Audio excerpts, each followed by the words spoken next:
Aujourd'hui, on parle de comment devenir une bénédiction dans ton Église.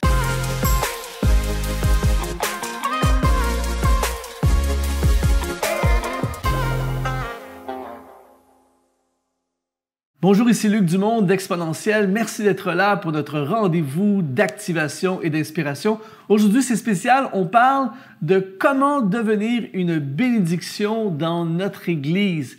Je veux appeler des gens aujourd'hui à devenir des méga bénédictions dans leur Église. Juste avant, je veux t'offrir une masterclass tout à fait gratuite qui s'appelle « Comment réussir ta vie et être heureux ». Tu vas dans le lien qui apparaît dans la description de cette vidéo et tu peux accéder gratuitement à cette formation. Premièrement, il faut établir que l'Église, c'est l'épouse de Jésus et donc c'est quelque chose qui est proche du cœur de Dieu. C'est le moyen qu'il a choisi pour atteindre l'humanité.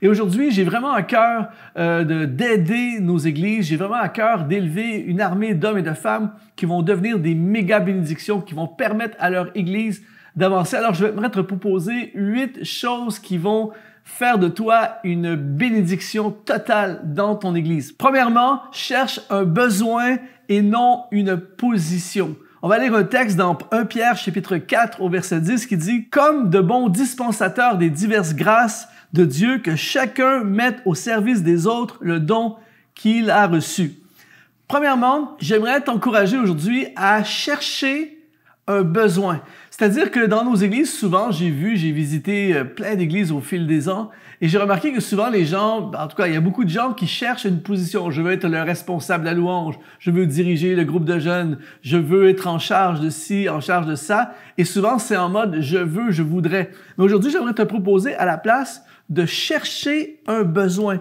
Quels sont les besoins dans ton église avec lesquels tes dons pourraient contribuer? Tu as des dons qui pourraient répondre à certains besoins dans ton église. Par exemple, il y a des gens qui vont plutôt dire « je veux conduire la louange », alors que le vrai besoin, c'est de former l'équipe de louange ou de former les musiciens dans l'équipe de louange. Il y a des gens, par exemple, qui vont dire « moi, je veux prêcher », alors que le besoin est de s'occuper des nouveaux dans l'Église. Alors, écris dans les commentaires si ça te parle en ce moment. Je lis tous les commentaires et n'hésite pas à faire des commentaires en ce moment. Alors, ce que je veux t'encourager aujourd'hui, si tu veux devenir une bénédiction dans ton Église, au lieu de chercher une position, cherche un besoin et réponds à un besoin. Deuxièmement, regarde à ce qui manque au lieu de vouloir faire ce que tout le monde fait.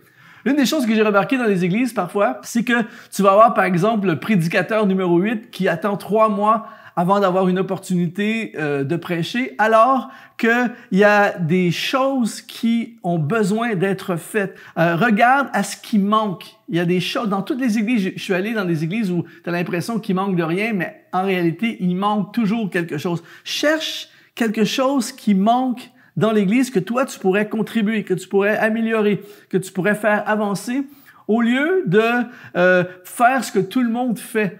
C'est souvent comme ça dans les églises, tout le monde se lance sur le même ministère, tout le monde se lance dans le même département, alors qu'il y a plein de choses qui sont pas faites. Alors regarde ton Église sous un nouvel angle maintenant et pose-toi la question et surtout demande à Dieu, qu'est-ce qui manque dans mon Église que je pourrais apporter, que je pourrais améliorer, que je pourrais faire grandir.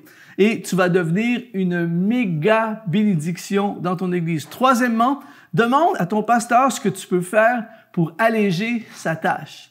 La plupart des pasteurs que je connais, j'ai plein d'amis qui sont pasteurs, ils travaillent très fort, il y a plein de choses à faire, ils ont plein de responsabilités et souvent ils sont débordés. Et souvent, les gens, quand ils viennent les voir, c'est pour demander quelque chose. Aide-moi, pasteur, conseille-moi, pasteur, qui sont des choses qui sont bien. Mais toi, tu vas être différent. Tu vas aller voir ton pasteur et tu vas lui dire « Comment puis-je alléger ta tâche? Dites-moi, pasteur, donnez-moi quelque chose. Qu'est-ce qui est lourd sur vos épaules? Comment je peux vous aider à enlever le fardeau? Offre tes services. Rends-toi disponible. Dis-lui que ton but, c'est de l'aider à alléger sa tâche et je peux t'assurer, probablement, il va être ultra béni, il va être encouragé, fortifié et tu vas devenir une bénédiction dans ton Église. Imagine plusieurs personnes qui iraient voir leur pasteur avec cette attitude. Imaginez à quel point ça pourrait être une méga contribution dans l'Église. Quatrièmement, prie pour les dirigeants de ton Église à tous les jours. J'aimerais te dire qu'il y a un combat spirituel très fort contre ton Église, contre tes pasteurs, contre tes leaders spirituels.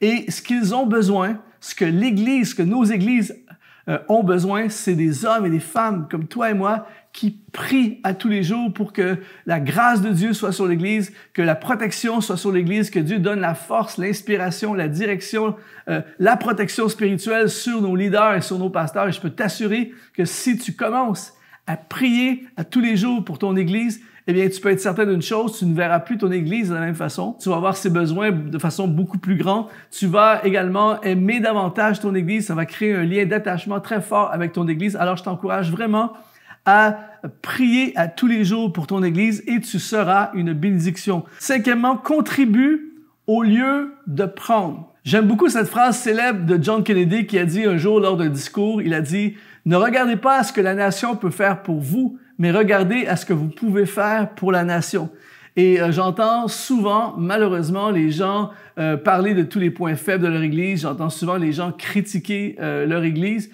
Mais toi, tu vas être différent. Tu vas être quelqu'un, en fait, qui va contribuer. Au lieu de prendre, au lieu de voir ton Église comme qu'est-ce qu'elle peut t'apporter, comment soutirer quelque chose de ton Église, toi, tu vas aller à ton Église, servir ton Église en mode comment puis-je contribuer, que ce soit dans la prière, que ce soit dans les finances, que ce soit ton temps, tes talents, tes ressources, contribue, cherche des moyens de contribuer dans ton Église. Par exemple, je connais un homme d'affaires qui a des locaux et qui a mis ses locaux littéralement au service de l'Église pour les bureaux de l'Église. Je connais quelqu'un qui a un magasin de sonos et qui fournit gratuitement à son Église la sono. Je connais une firme de comptables, des comptables qui ont mis leur firme au service de la comptabilité de l'Église pour alléger le poids et la charge sur l'Église. Peu importe ce que tu as, ne vois plus ton Église comme un endroit pour prendre, mais vois comme ton Église comme un endroit pour y contribuer.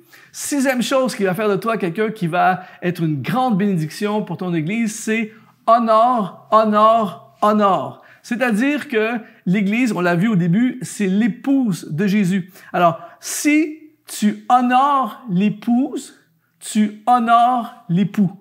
Et c'est très important de voir notre Église en mode honneur.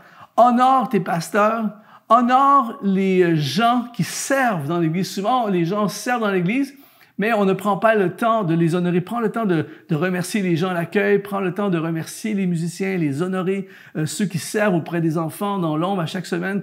Honore ces personnes, honore les anciens dans l'Église, les personnes plus âgées, ceux qui ont été là avant toi, les pionniers. Honore ton Église et je peux t'assurer que ça ouvre le ciel de Dieu, de la bénédiction spirituelle et évidemment, tu deviendras une bénédiction pour ton Église. Septièmement, après les célébrations, parle aux gens qui sont seuls. Une des choses qui me frappe dans mes voyages au fil des ans, c'est de voir à quel point, après les célébrations, les gens vont tout le temps vers leurs amis et vers les personnes qu'ils connaissent. Mais il y a tout le temps, moi j'observe, il y a toujours des gens qui sont seuls, des nouveaux, des gens qui sont là en visiteur, tout ça, et tu les vois, ils sont littéralement seuls après les célébrations.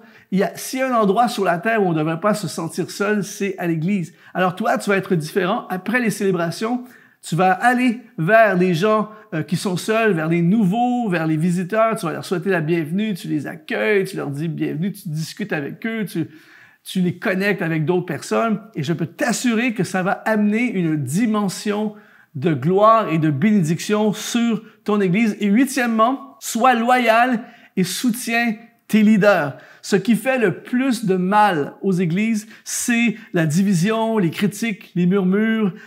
Mais toi, tu vas choisir d'être différent aujourd'hui. Tu vas défendre ton Église, tu vas défendre tes leaders, tu vas amener la paix, tu vas contribuer et travailler à l'unité de l'esprit et tu vas protéger spirituellement ce qui prend place parce que tu es loyal et tu es engagé envers cette famille spirituelle où Dieu t'a placé. Et je peux t'assurer que si tu mets en place ces 8 choses, tu vas devenir une méga bénédiction dans ton Église. Écris dans les commentaires si ça te parle et je t'encourage à te connecter à cette masterclass comment réussir ta vie et être heureux. Va dans le lien qui apparaît dans la description de cette vidéo. Ici Luc Dumont, sois exponentialisé.